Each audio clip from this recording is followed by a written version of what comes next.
Okay.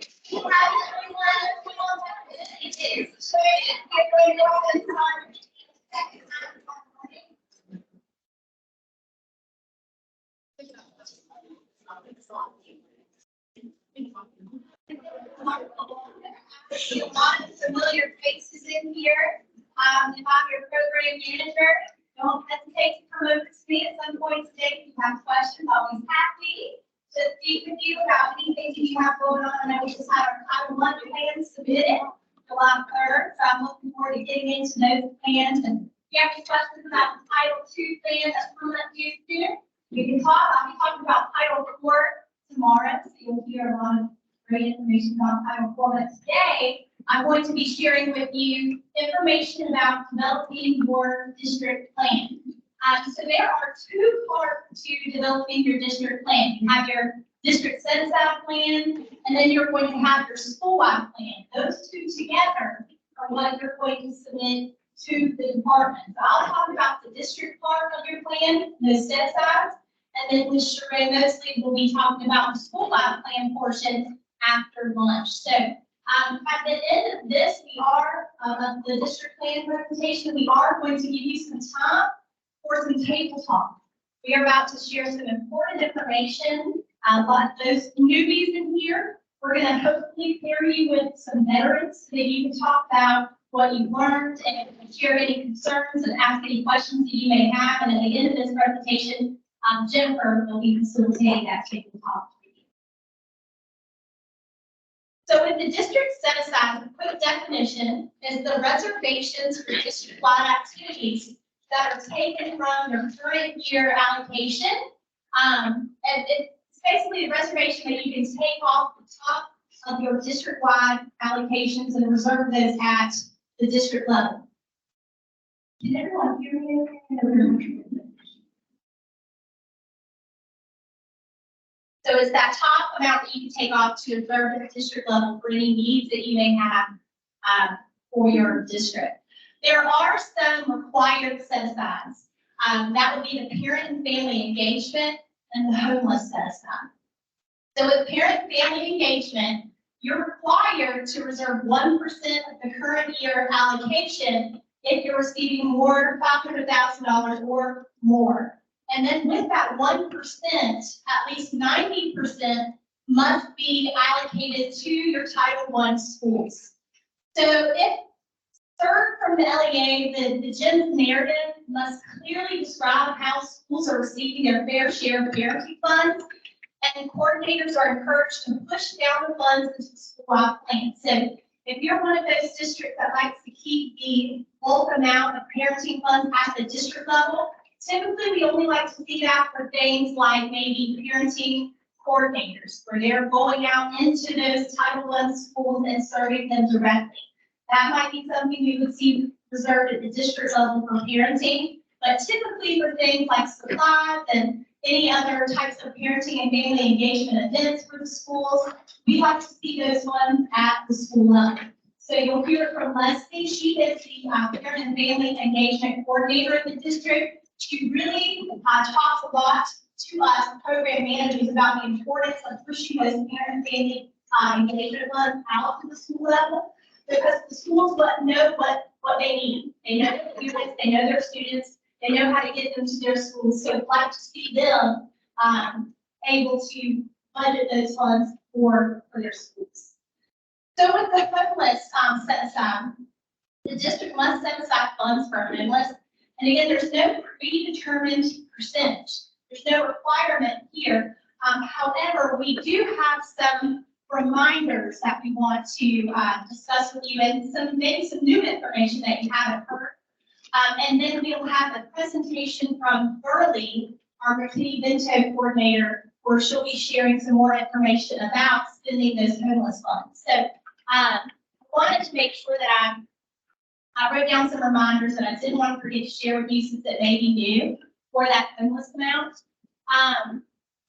Typically, we might see a large amount in homeless set aside, and what we don't want is for that to be a parking lot of funding.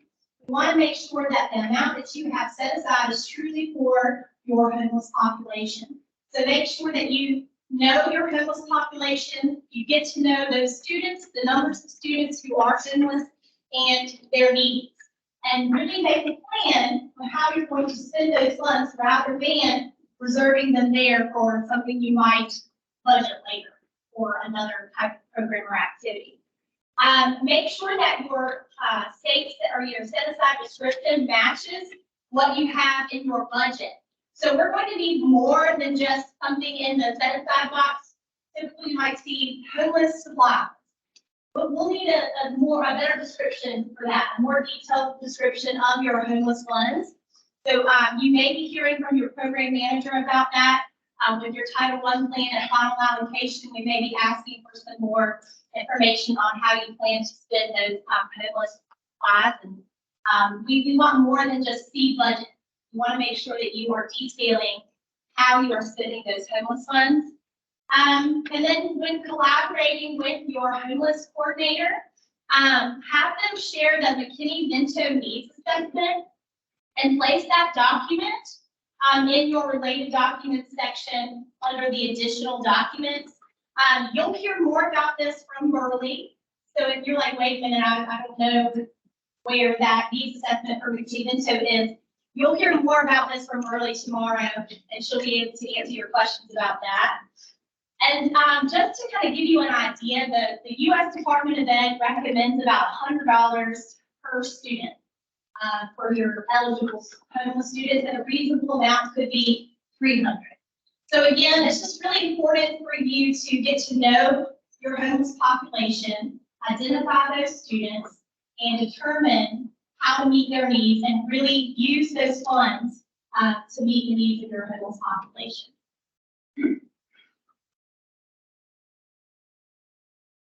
So district set-asides for instructional programs. If the district is reserving funds to provide instructional and related activities for Title I schools or PD for teachers or paraprofessionals, it must also provide from those funds equitable services to eligible private school children. So examples of those activities might be parental involvement activities, professional development for teachers, summer school programs. And our Ms. Theresa Gregory over here, give us a wave. She is your contact for private schools if you have any questions about those equitable services. So some guiding principles for your supplemental district set-asides.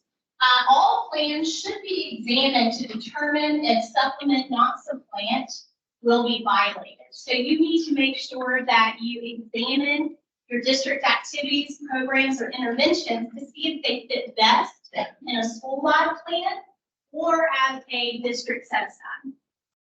So have a rationale or justification for placing the funding for programs and activities and interventions in a district set-aside instead of allocating those funds directly to schools.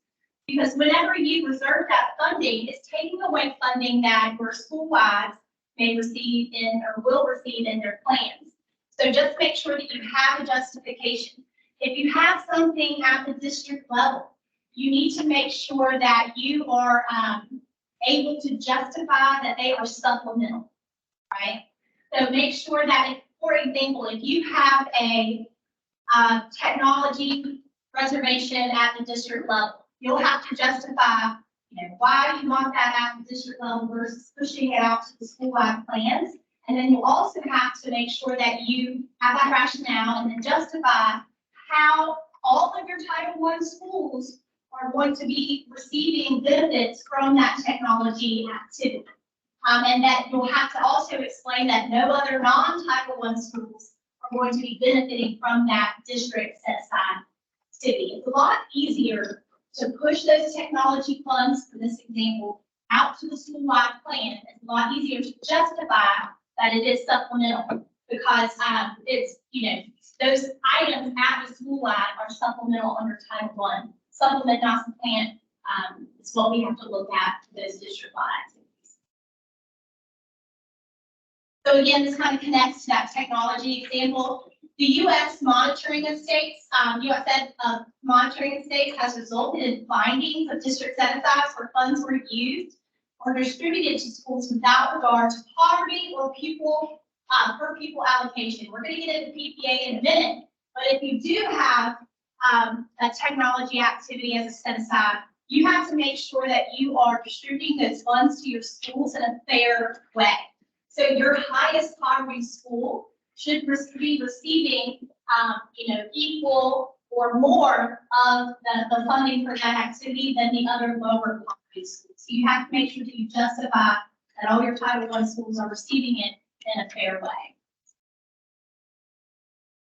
So again, with supplemental district set-asides, the rationale for these set-asides must be apparent. Typically, we see with our set-asides, we see things like LEA administration, salaries, and that sort of thing.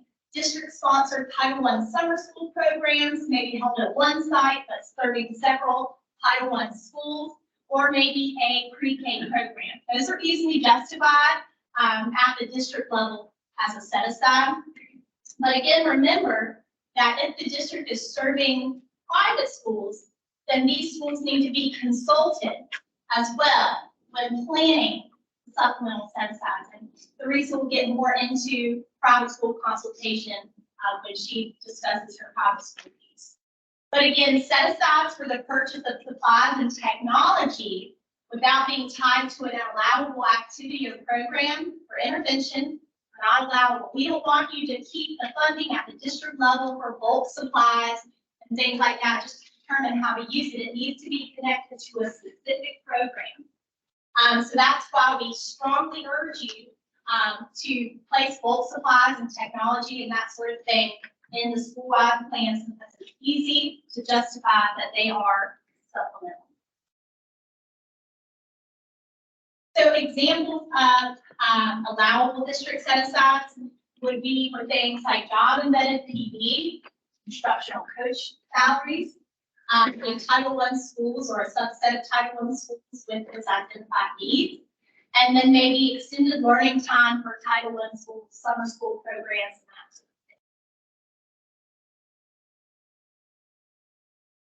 of thing. So because the reservation of funds by an LEA will reduce the funds available for your schools, for your participating schools, you must consult with the teachers, your pupil services personnel, and appropriate principals, parents of children in those participating schools in determining as a part of the LEA plan what reservations are needed.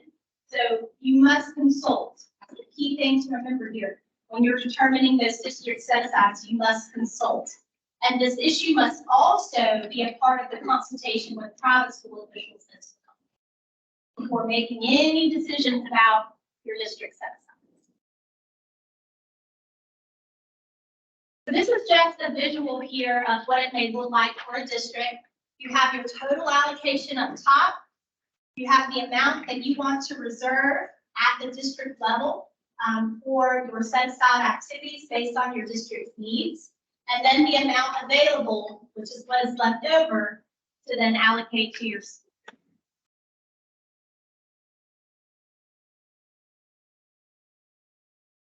So any questions regarding district set-asides and developing your district set-aside? You think it's something We will have another opportunity for you to share and to take the talk at the end of this section. So now we will jump into determining your poverty rate, your per pupil allocation. So the LEA must select one of the 5 measures by law to determine relative percentages of children from low-income families residing in your attendance area. So you may look, or you may choose one of the following, one or more of the following.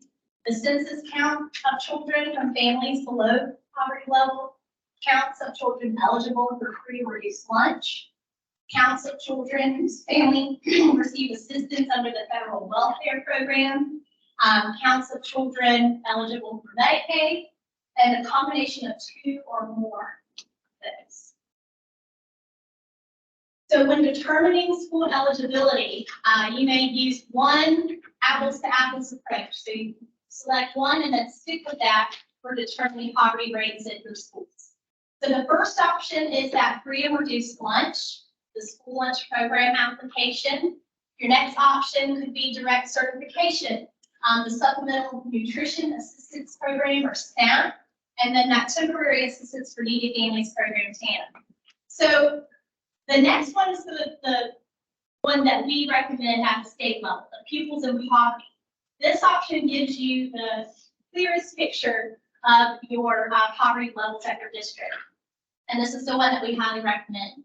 This one takes into consideration the SNAP, the Temporary Assistance for Needy Families, Medicaid, and then of course foster care, migrant, and homeless or runaway. So this is the one that we like to see and that we encourage you to use when determining your poverty levels. So which schools receive funding? An LEA must distribute its Title I funds among school-based on their counts of low, on their Part A allocation among schools based on their counts of low-income students. So a school is eligible to receive those Title I funds if the percentage of children from low-income families is at least 35%, or the school's poverty rate is at least as high as the district's poverty rate. So that 35% is the threshold. So there are different rules that you'll need to consider in choosing how to distribute your funds. And we're going to get more into these rules, so just an overview. That 75% rule, the grade span rule, small district exemption, and then high school.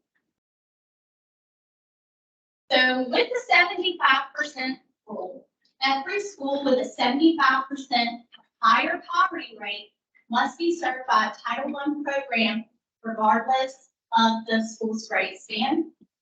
And with the grade span rule, once all of those schools above 75%, the 75% threshold are served, an LEA may choose to rank schools within grade spans rather than all schools together.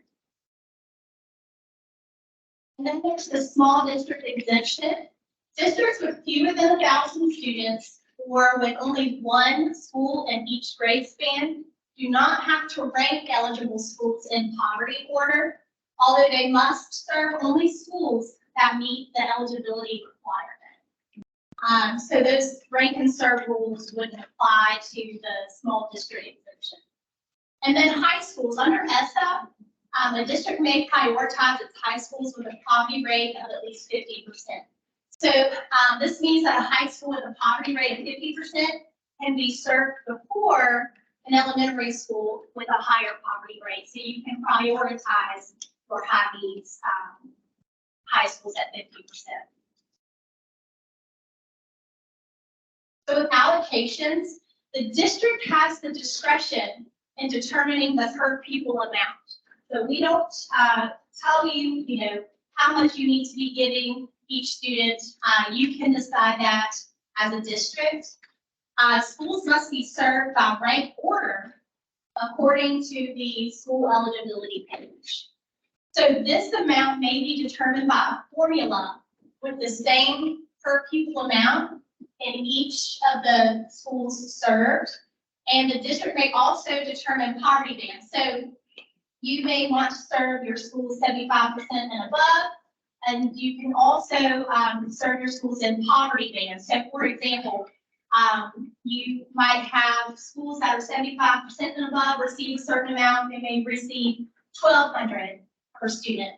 And then maybe the next band would be 65% to 75% or 74%. They receive $800 per pupil. So you can determine how you want to allocate those per pupil funds. And the district must provide the highest ranked poverty school with more funding or equal to the amount given to the underserved schools.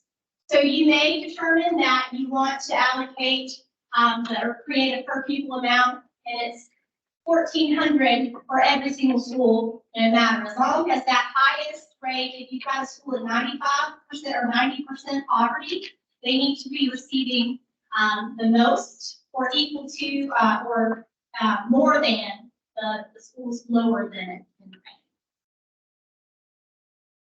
Yeah.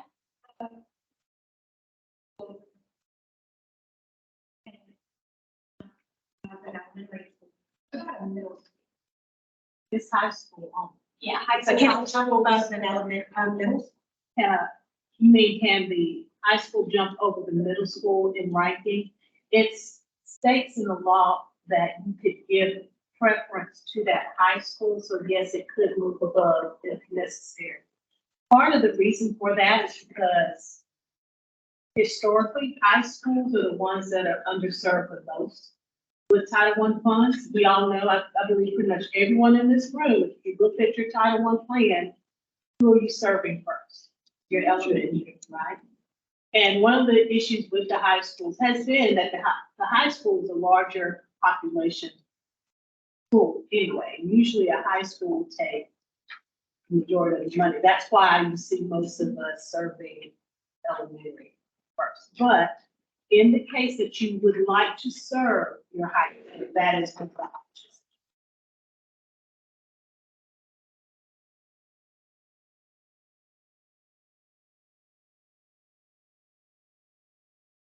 So this is the GEMS page, and I just kind of want to go over this with you.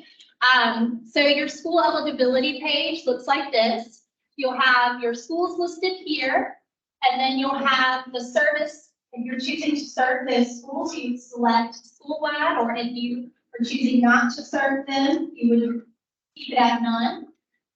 Public enrollment, this is your complete enrollment for that school, the total enrollment, okay? The total amount of students there. Next, if you have participated in private schools, you would put those private school numbers here. This district does not have any participating private schools, so those are left at 0. And then you will have your poverty factor. Again, it must be that apples to apples comparison. So this district chose district direct certification. That's okay, it's apples to apples. Again, we recommend the pupils in poverty factor when determining those percentages. Then you'll have your public count. That is the number of students who are eligible to receive funds. And then it will then have your percentages over there. The highest will be at the top, and then it will be in that cascading order. So remember that poverty is the only factor on which a district may determine funding. So in other words, LEA may not allocate funds based on the instructional model or educational need or any other non-poverty. If you want to learn more about that, we have some links in the presentation that you can click to go read more about determining poverty. So this is your allocations to serve school page. So this is where you will put in your per pupil allocation. Remember, you can determine that. It has your adjusted percentages here. It will have the highest percentage at the top. It will go down that cascading order here. And then this district has chosen to allocate the per pupil amount the exact same through each school. But again, you could choose to give more funding to those higher poverty schools and do it in those poverty bands. It's up to you how you want to determine your per pupil amounts.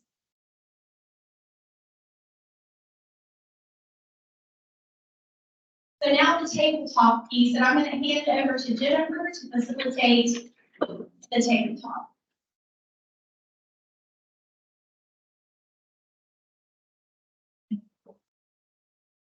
So as a new person, you have heard a lot of information. And so what I would encourage you to do if you're a brand new Title I coordinator is to take these slides and to pull up the GEMS Title I project and pull up the district level pieces that Martha just went over.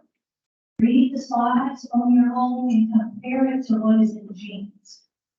And then it will help you kind of connect the dots and make sense. Because it's one thing for us to explain all this, but really you want to let the rubber meet the road and have the real world examples. So pull up that LEA set aside, link in GEMS, and read the slides compared to what is in that GEMS project Title I. That will help you tremendously. Especially if someone did the project before you were hired, you're kind of coming into it, it will make a lot more sense. Your world connection. Okay, that being said, I know almost all of you, and I know you are sitting with your district only for the most part, but I want you to be able to talk to other districts. We talk to each other all the time, and that's great. And you have to do that because you're working together towards the same goal. But for this table talk, I've asked the State Department to spread out amongst you, and I would like for them to have some conversations with you too during this. What am I concerned about? What have I learned? What do I need clarity on? What new information have I gained? Have some talk time so that this being a sit and get. So I would like for you to find a district that is near you, that you can talk to and have some conversation. And we're going to do this for some time. I want you to have some meaningful discussion. Okay, so like Erskine can talk to Richmond one, they sit side by side. Salter can talk to Orangeburg, they're only sitting side by side, but I want you to have some talk time. So we're going to go around and listen as well and engage. All right, go ahead.